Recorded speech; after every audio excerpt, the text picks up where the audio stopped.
La France part à volo, hein, ce n'est pas nouveau, hein, sous les coups de boutoir de ces crétins de macroniens qui, malheureusement, et c'est très fâcheux, les rênes du pouvoir en France. Après les injures de Macron à l'endroit des dirigeants d'Haïti, il les a traités ni plus ni moins de cons. Ils sont complètement cons. Après les menaces du gigolo, guignolo, Jean-Noël Barrot, qui sert de ministre des Affaires étrangères au pays, menace d'envoyer des troupes en Ukraine pour combattre la Russie. Après toutes ces agitations, de ces funambules, de ces marionnettes du mondialisme, marionnettes des États-Uniens, lesquels États-Uniens entrevoient enfin la lumière de la libération, libérés du wokisme infâme, infect, à vomir ce wokisme, libérés de l'état profond. Enfin, il reste encore 2 mois pour atteindre le mois de janvier et la mise en place de la nouvelle administration Trump, avec, et c'est assez rassurant, la présence de personnages de caractère qui ont prouvé, l'un par ses combats contre les Big Pharma et l'autre par l'amplitude du chef d'entreprise qu'il est. Je parle de Robert Kennedy et d'Elon Musk. Donc avec la présence de ces deux-là, on peut penser qu'une page non seulement états-unienne va être tournée, mais une page dans l'équilibre géopolitique du monde. Et il est grand temps. Mais ça ne se fait pas encore ressentir dans cette malheureuse France, avec des gigolos, des crétins qui ont la prétention de nous diriger alors qu'ils n'ont aucune compétence. Je veux parler de Macron, le poudré, le psychopathe. Alors ce Macron, il essaye de se sortir de l'impasse dans laquelle il s'est lui-même jeté.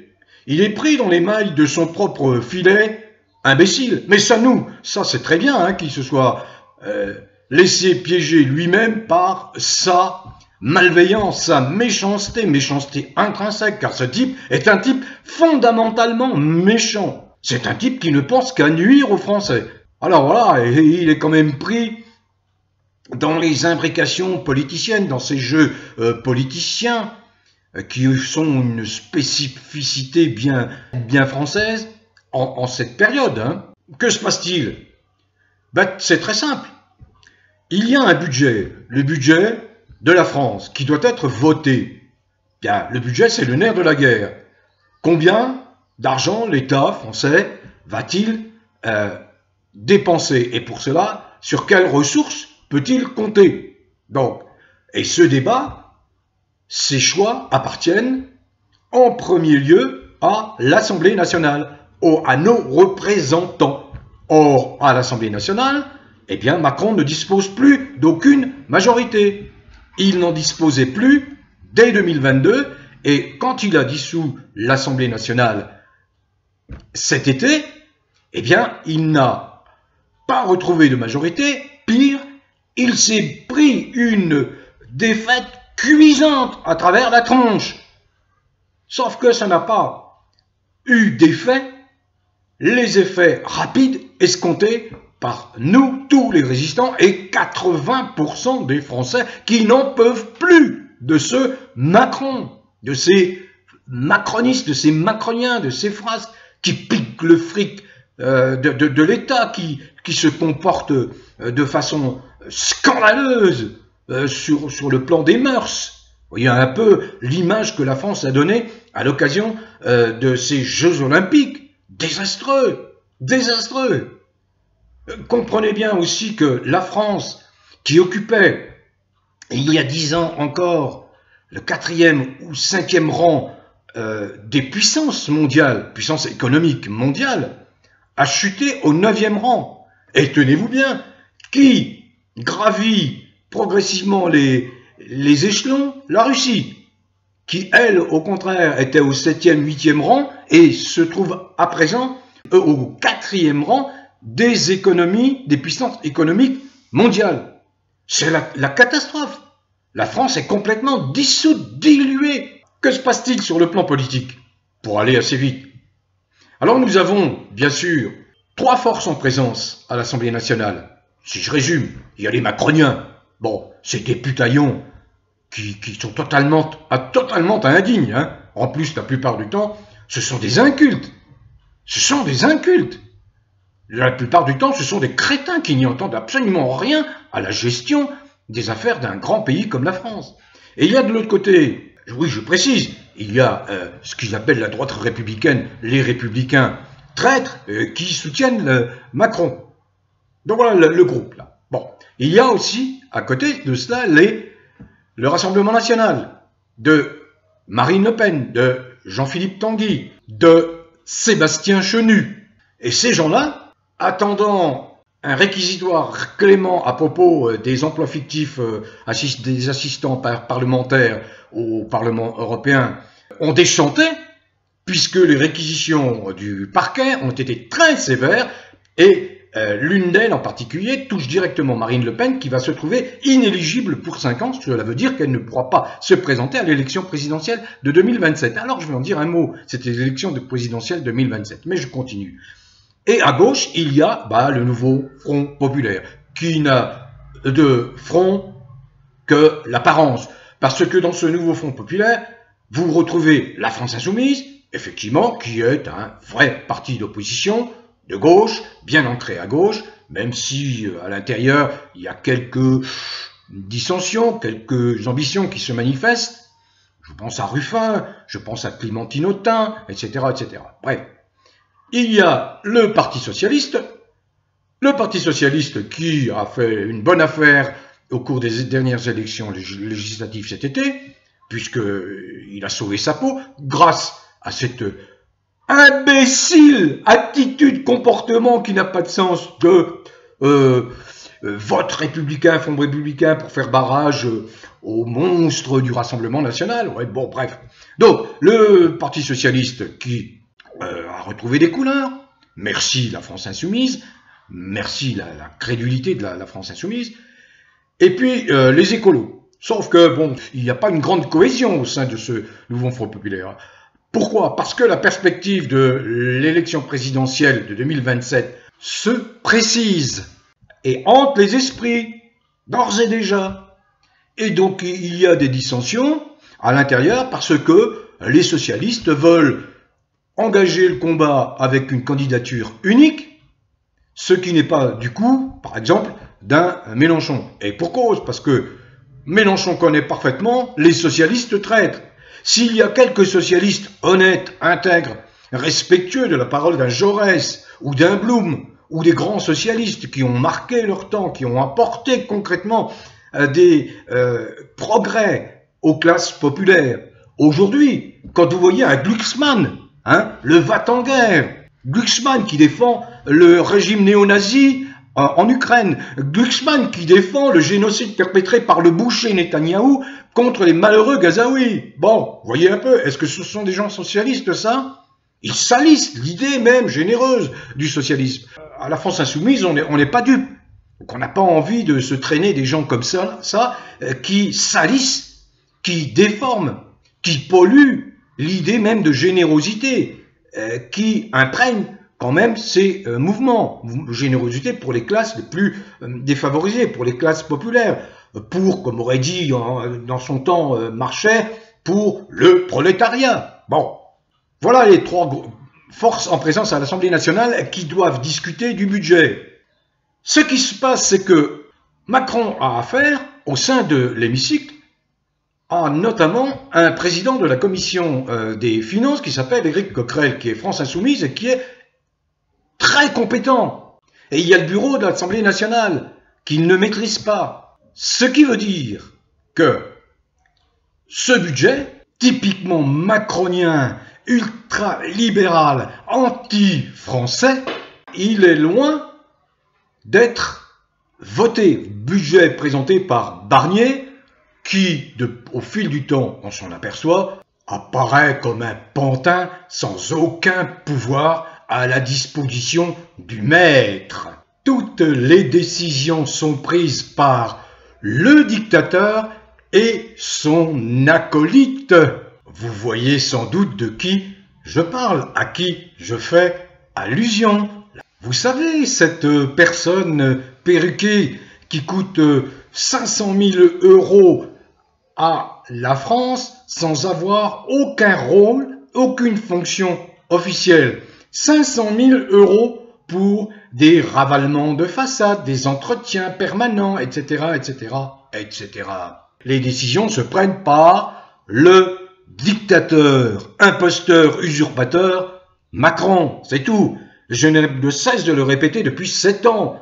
C'est lui qui prend toutes les décisions. Demandez à tous ses ministres, premiers ministres surtout, successifs. Demandez à Édouard Philippe. Il en a avalé des couleuvres, le Édouard Philippe. Et c'est pourtant lui qui va payer toutes les conséquences des crimes pendant la fausse pandémie. N'oublions pas les 20, 30, 40, 50 000 morts du Rivotril. C'est sous l'ère Édouard Philippe. C'est Véran qui a signé un décret pour injecter ce Rivotril à nos anciens, dans les EHPAD, dans les maisons de retraite. Alors voilà, revenons, recentrons mon propos sur ce budget, parce que ça bouge soudain. Barnier a compris que de toute façon, il va droit au blocage, il va droit à la motion de censure. Parce que lui, Barnier, sur les injonctions du psychopathe, je ne sais pas comment un type comme Barnier, parce qu'il voulait son bâton de maréchal, hein, certainement, parce qu'il était européiste plus qu'européiste. C'est certainement pourquoi Macron l'a mis à sa place sous la pression des oligarques, hein, puisque Macron est également, lui, un pantin entre les mains des ultra-riches. Mais Barnier, qu'est-ce qu'il fait là, quoi? Il ne décide plus rien. Donc Barnier, il sait très bien qu'il va droit dans le mur, que il ne peut s'en sortir que s'il parvient à obtenir, pour voter son budget, éviter le 49.3 qui, du coup, évite la motion de censure, eh bien, il essaie de débaucher. Alors, il essaie de débaucher comment? Eh bien, il organisait des rencontres avec les chefs des partis politiques, présents à l'Assemblée, pour essayer de trouver des accords. Mais comme on sait, sous Macron, les accords ne sont que de l'enfumage. Ce ne sont même pas ce sont des accords de façade. Ce sont des accords qui sont immédiatement trahis par le psychopathe. C'est dans sa nature, voyons. Hein. Il n'a aucune sincérité, il passe son temps à mentir. Croyez-vous que je vais être un jour, une journée, une fois, amen, à l'égard de ce type, après la violence qu'il a déchaînée contre les gilets jaunes? Je me souviens de scènes absolument terribles, de petits enfants gazés par sa milice, les CRS, à Saint-Étienne, des parents paniqués qui étaient là, qui ne faisaient rien du tout. Bon, voilà, je ne vais pas m'égarer. Mais j'ai toutes ces images très dures, très dures.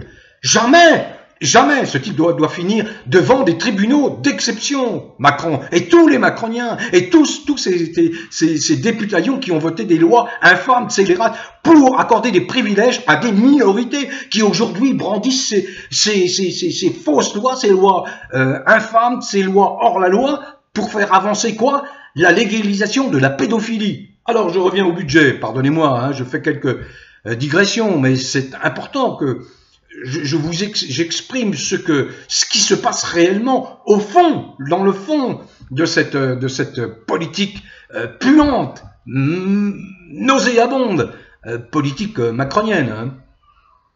Donc voilà, Barnier essaye de débaucher. Alors il semblerait que ça ne fonctionne pas du côté du Rassemblement national. Ben oui, le Rassemblement national a pris un coup sur la tête après avoir entendu les réquisitions du parquet à propos de ces emplois fictifs d'assistants parlementaires européens. Un coup sur la tête. Donc, raidissement des cadres du Rassemblement national qui se sont exprimés après avoir rencontré le dénommé Barnier pour trouver un accord sur le budget. Eh bien, on en est loin. Et je vais vous expliquer ce qu'ont dit ces dirigeants du Rassemblement national. Mais, parallèlement, j'allais dire, de l'autre côté, des opposants ou pseudo-opposants, il y a là, le nouveau Front populaire avec les socialistes. Et au sein des socialistes, eh bien, il y a des voix. On s'y attend, hein, parce que les socialistes sont les socialistes traîtres. À l'exception de quelques authentiques, ce sont des socialistes traîtres qui, comme par hasard, sont sensibles aux sirènes macroniennes et qui, ce sont des socialistes qui sont prêts, selon leurs propres termes, à trouver un accord. Alors, j'adore, ils ont le sens de la formule ou de la non-formule, de la formule imbécile. Un Philippe Brun, qui est un député PS de l'heure, explique « Oui, un accord de non-censure serait la seule issue pour sortir de la crise politique. » Député socialiste, Philippe Brun. Il est suivi par d'autres députés. Par exemple, Boris Vallaud explique « Oui, je proposerais bien à tous les présidents du groupe du Sénat et de l'Assemblée nationale de l'arc républicain. » Et revoilà républicain. Le républicain vide complètement de sens. Hein. Ça n'a aucun sens aujourd'hui, républicain. Bon, de poser la question des conditions d'une non-censure à l'Assemblée nationale. Donc voilà, bon, pipeau quoi. Ce sont des gens qui n'ont aucune parole, qui n'ont aucune épaisseur politique. Ce sont des gigolos, des pantins de la politique. Et donc, du côté du Rassemblement national, ben, le ton n'est plus aussi amène, c'est-à-dire conciliant avec le pouvoir macronien. Le député Rassemblement national Sébastien Chenu a expliqué le 25 novembre qu'Emmanuel Macron pourrait avoir à démissionner en cas de blocage du pays après une éventuelle motion de censure. Ça veut dire qu'il n'exclut plus du tout de voter la motion de censure. Le député Jean-Philippe Tanguy, qui n'a pas sa langue dans sa poche, a tenu des propos exactement dans le même sens que Chenu. Cette fois, il n'est pas question de s'en laisser compter, de se laisser abuser par l'enfumage macronien. Cela veut dire que le Rassemblement national change de ton. Cela veut dire aussi que le Rassemblement national, en tout cas ses dirigeants, n'est pas resté sourd à la grogne au sein de ses troupes, au sein donc des 120 et quelques députés du Rassemblement national, et également à la colère manifestée sans ambiguïté, avec des mots très durs, par des centaines de milliers de gens qui ont voté pour le Rassemblement national. Alors je peux dire une chose, c'est que si le Rassemblement national, et ce sera ma conclusion, cette fois ne vote pas la motion de censure, ne vote pas pour faire chuter Barnier et ensuite entraîner la démission de Macron, le Rassemblement national peut d'ores et déjà inscrire qu'il a vécu sa dernière heure de gloire au cours des dernières élections, celles de 2022 et celles de 2024, et plus dure sera désormais sa chute, car il aura été celui identifié avec les socialistes qui ont tout fait pour maintenir un tyran fou, psychopathe, pervers, narcissique, extrêmement dangereux, qui veut nous entraîner dans une guerre suicidaire contre nos amis russes. Donc, crispation du Rassemblement national, à lui de donner la preuve aux Français qu'il est capable de faire ce qui est nécessaire pour l'histoire du pays, à savoir dégager un importun, un intrus, un usurpateur, un imposteur qui fait tant de mal aux Français depuis plus de 7 ans. Bon vent à tous. Continuez à cultiver le bien-être, gardez confiance, prenez soin de vous et portez-vous bien.